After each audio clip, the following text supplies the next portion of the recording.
Good day, I'm Stephen McHugh, and this is your JIS News for Monday, February 18.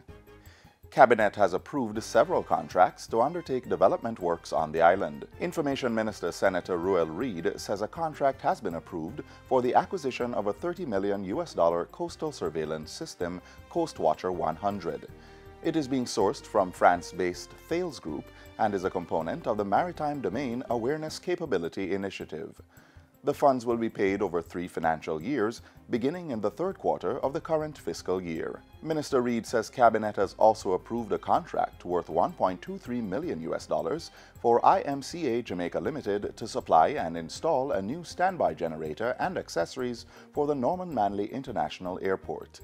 And approval has been granted for the JUTC to get started on Phase 1 of installing a hydro clean oil and bypass filtration system in its fleet of buses. The $251 million contract was awarded to El Hydron Incorporated.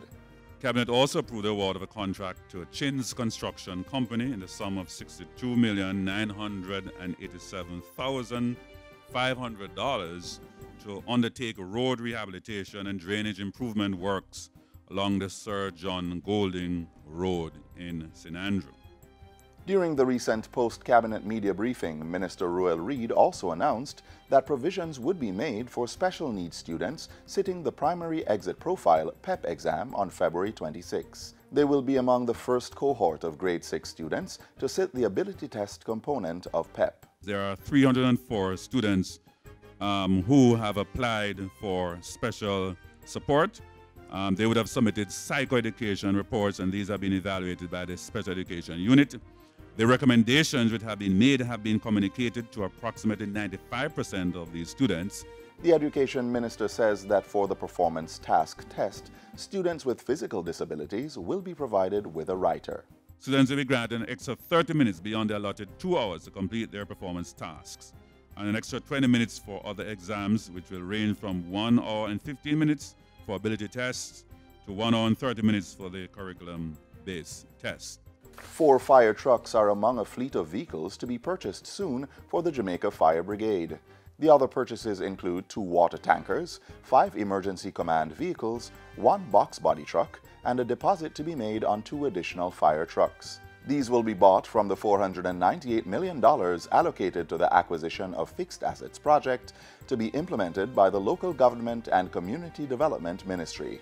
The allocation is outlined in the 2019-2020 Estimates of Expenditure, which was tabled in Parliament last week and will be reviewed by the Standing Finance Committee on March 4 and 5.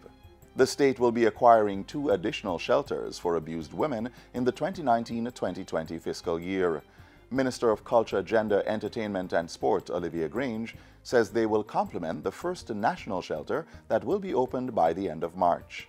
And so we will have a shelter that would assist or provide coverage for women in the mid-island and also in the east of the island and in the western end of the island. Minister Grange was speaking to JIS News following Thursday's ceremonial opening of Parliament. She said acquisition of the shelters was in keeping with the 10-year National Strategic Action Plan to eliminate gender-based violence in Jamaica. In support of that, Minister Grange said priority would also be placed on the review of key pieces of legislation, including the Domestic Violence, Offences Against the Persons and Sexual Offences Acts.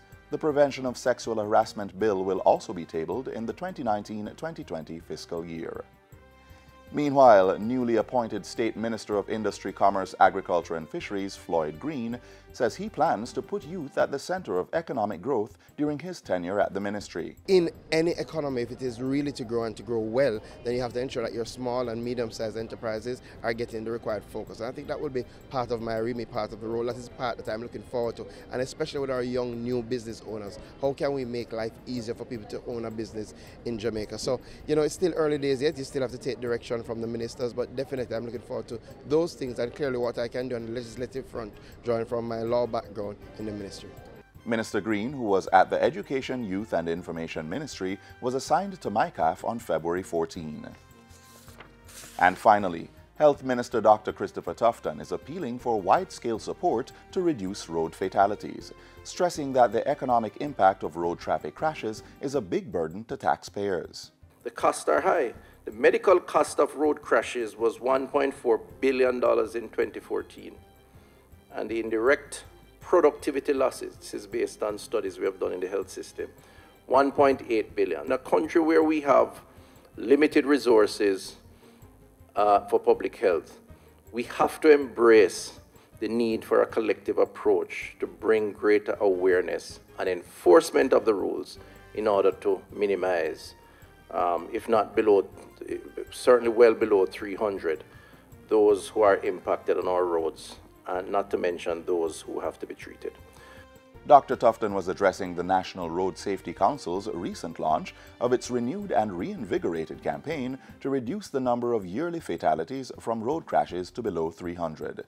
The Below 300 campaign, which uses the tagline, "It could be you," aims to employ a safe system approach to road use. And that's it for JIS News Today. I'm Stephen McHugh. Thanks for watching.